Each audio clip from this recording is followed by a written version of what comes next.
Hello viewers and welcome back to law Chakra. आपने हमारे कई वीडियोस में हमें पर्सनल लिबर्टी और बेल केसेस को बड़ा हाईलाइट करते देखा होगा। फॉर्मर सीजीआई डीवाई चंद्रचूड़ से लेकर करंट सीजीआई संजीव खन्ना सबने बेल मैटर्स को काफी ज्यादा वैल्यू दी है, लेकिन एक बेल केस ने जुडिशरी की पूरी हिस्ट्री को बदल के रखा है। यहाँ बात हो रही है उमर खालिद की, जो कि अब 4 सालों से जेल में बंद है बिना ट्रायल के। इंटरेस्टिंगली, जब उनकी बेल हियरिंग वापस से दिल्ली हाईकोर्ट में आई तो कहीं ना कहीं हियरिंग ने टर्न ऐसा लिया कि उमर खालिद को अब बेल मिल सकती है ऐसा दिखने लगा। जी हाँ, आपने सही सुना। इस हियरिंग में कैसे दिल्ली हाईकोर्ट ने एक खास ऑब्जर्वेशन की है और खालिद की ओर से शॉकिंग रेवलेशंस क्या आई है, समझने की कोशिश करते हैं। उमर खालिद, जो 2020 के दिल्ली राइट्स कॉन्स्पिरेसी केस के अक्यूज्ड है, ने अपनी तरफ से ये बात रखी कि उनके अगेंस्ट ना तो किसी वायलेंस का एलिगेशन है और ना ही किसी फंड रेजिंग का। तो भला वे अभी तक जेल में बंद क्यों है? सीनियर एडवोकेट त्राईदीप पायस, जो खालिद के काउंसिल है, उन्होंने डिवीजन बेंच ऑफ जस्टिसेस नवीन चावला और शालंदर कौर के सामने ये आर्गुमेंट्स रखे। सीनियर एडवोकेट पायस ने कहा कि खालिद की सिचुएशन उनके केस के दूसरे अक्यूज जैसी ही है, जिनको पहले ही इस मामले में बेल मिल चुकी है, इसलिए खालिद भी बेल के लिए अपने प्रोलॉन्ग्ड इनकार्सरेशन का मुद्दा उठा रहे हैं। सीनियर एडवोकेट पायस ने खालिद की ओर से मौजूद होते हुए एलिगेशंस के बारे में एक एक करके बताया और सबसे पहले पॉइंट आउट किया कि खालिद के अगेंस्ट कोई रिकवरी नहीं हुई है, ना उनके इंस्टेंस पर कोई डिस्क्लोजर हुआ है। सिर्फ यही नहीं, बल्कि खालिद का नाम 2020 के एफआईआर में कहीं नहीं है। जिसके साथ ही सीनियर एडवोकेट पायस ने स्टेट किया, ना कोई फिजिकल एविडेंस है, ना फंड्स प्रोक्योर करने, रिसीव करने या रीज करने का प्रूफ है। उन्होंने ये भी हाईलाइट किया कि एक ऐसी एफआईआर जिसमें उनका नाम था, उस केस से उन्हें पहले ही डिस्चार्ज किया जा चुका है। सीनियर एडवोकेट त्राईदीप पायस ने दिल्ली हाईकोर्ट के सामने एक डिटेल डिफेंस रखा। उन्होंने आर्ग्यू किया कि खालिद के अगेंस्ट सिर्फ एक ओवर्ट एक्ट का एलिगेशन है, जो महाराष्ट्र के अमरावती में दिए गए एक स्पीच था। सीनियर एडवोकेट पायस ने ऐड किया, ये स्पीच वायलेंस को प्रमोट नहीं करती। मैं दिल्ली से हजारों किलोमीटर दूर था, क्राउड का कोई रिएक्शन भी नहीं था। उन्होंने बताया कि ये स्पीच गांधीयन प्रिंसिपल्स और नॉन वायलेंस की बात करती है और सिटीजनशिप अमेंडमेंट एक्ट के अगेंस्ट पीसफुल प्रोटेस्ट को सपोर्ट करने की अपील करती है। He stated, "No allegation of terrorist act or any violent act on my part." Senior advocate Pius का ये भी कहना था कि प्रोसिक्यूशन ने स्पीच का एक सिलेक्टिव क्लिप यूज किया जो सिर्फ एक पॉलिटिकल नैरेटिव को सूट करता था। व्हाट्सएप ग्रुप चैट्स के एलिगेशंस का जवाब देते हुए सीनियर एडवोकेट पायस ने क्लैरिफाई किया कि खालिद 3 ग्रुप्स का मेंबर था, लेकिन 2 ग्रुप्स में उन्होंने एक भी मैसेज नहीं भेजा है। तीसरे ग्रुप में खालिद ने सिर्फ एक प्रोटेस्ट साइट का लोकेशन शेयर किया था जब किसी ने पूछा था। सीनियर एडवोकेट पायस ने ये भी मेंशन किया कि जब खालिद बिहार में थे, उन्हें दिल्ली पुलिस के एक सीनियर ऑफिसर का कॉल आया था, जो प्रोटेस्ट खत्म करने के लिए उनकी मदद मांग रहे थे, क्योंकि उस वक्त president Donald Trump Delhi visit पर थे। खालिद ने सिर्फ ये मैसेज ग्रुप में फॉरवर्ड किया था। सीनियर एडवोकेट पायस ने दिल्ली पुलिस के कॉन्स्पिरेसी मीटिंग्स के क्लेम्स का भी करारा जवाब दिया। उन्होंने कहा, अलेज्ड मीटिंग के मेंबर्स एक ही जगह पर भी नहीं थे। उनका कहना था कि पुलिस रैंडमली सीडीआर्स को रीड करके अक्यूज्ड लोगों की लोकेशन कंपेयर कर रही है। उन्होंने फर्दर हाईलाइट किया कि योगेंद्र यादव जैसे लोग भी मीटिंग में थे,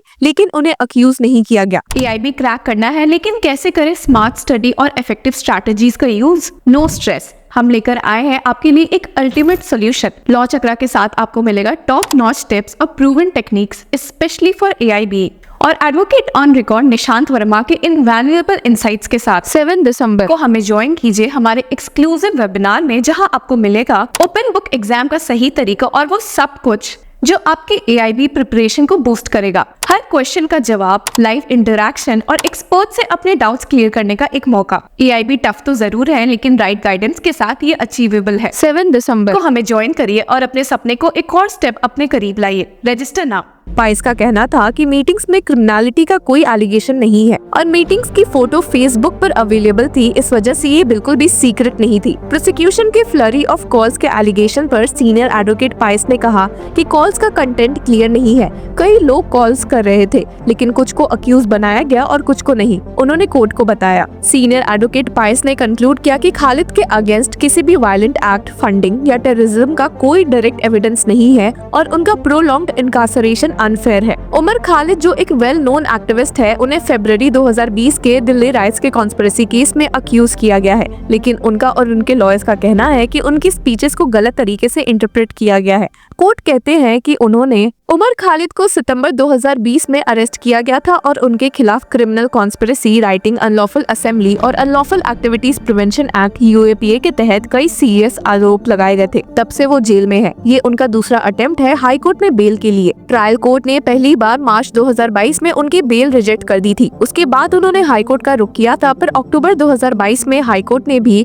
उन्हें रिलीफ देने से मना कर दिया, जिस वजह से उन्होंने सुप्रीम कोर्ट में अपील फाइल की थी। मई 2023 में सुप्रीम कोर्ट ने इस मामले में दिल्ली पुलिस का रिस्पांस मांगा, लेकिन उनकी बेल प्लीज सुप्रीम कोर्ट में 14 बार अर्जन हो गई। फरवरी 14, 2024 को खालिद ने सुप्रीम कोर्ट से अपनी बेल प्ली विड्रॉ कर ली, ये कहकर के सर्कमस्टेंसेस बदल गए हैं। सुप्रीम कोर्ट के जस्टिसेस बेला एम त्रिवेदी और पंकज मित्तल की बेंच इस मैटर को फरवरी 14 को सुनने वाली थी, जब खालिद के advocate senior advocate Kapil Sibal ने कोर्ट को इन्फॉर्म किया कि बेल प्ली विड्रॉ की जा रही है। सीनियर एडवोकेट सिब्बल ने कहा था, हम बदलते सर्कमस्टेंसेस के कारण अपनी प्ली विड्रॉ करते हैं और ट्रायल कोर्ट में अप्रोप्रिएट रिलीफ के लिए मूव करेंगे। मई 28, 2024 को ट्रायल कोर्ट ने उनकी दूसरी बेल पिटिशन भी रिजेक्ट कर दी, जिसके बाद उन्होंने हाई कोर्ट में प्रेजेंट अपील फाइल की है। इस केस ने एक बड़ा डिबेट को जन्म दिया है। क्या स्ट्रिक्ट एंटी टेरर लॉज जैसे कि UAPA का मिसयूज हो रहा है डिसेंट को सप्रेस करने के लिए? क्रिटिक्स का कहना है कि इस एक्ट के अंडर बेल लेना इतना मुश्किल है कि सिर्फ अरेस्ट होने भर से आपके राइट्स कॉम्प्रोमाइज हो जाते हैं। अब देखना ये होगा कि हाई कोर्ट उमर खालिद की बेल एप्लीकेशन पर क्या फैसला लेती है। क्या प्रोलॉन्ग्ड इनकार्सरेशन और वीक एविडेंस के बेस पर उन्हें बेल मिल पाएगी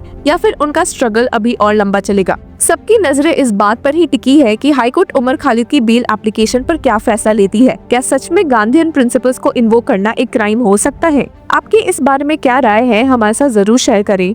Until then, keep following Law Chakra. Hello law lovers and justice seekers, welcome to law Chakra. हम आपके लिए लेकर आए हैं कुछ बहुत ही exclusive. Introducing law Chakra prime membership, जो आपको देगा exclusive access like never before. चाहते हो कि सबसे पहले आपको मिले latest legal updates? Law Chakra prime के साथ आपको मिलेगा early access to exclusive content, critical case analysis, courtroom battle का ब्रेकडाउन, वो भी बाकी व्यूअर्स से पहले। मोर अपडेट्स, मोर एनालिसिस, यानी कि फुल इनसाइडर एक्सेस, वो भी बस घर बैठे। यही नहीं, प्राइम मेंबर को मिलेगा access to exclusive interview session with renowned जजेस, लीगल एक्सपर्ट्स एंड लॉयर्स। ऐसे इनसाइट्स जो आपको कहीं और नहीं मिले।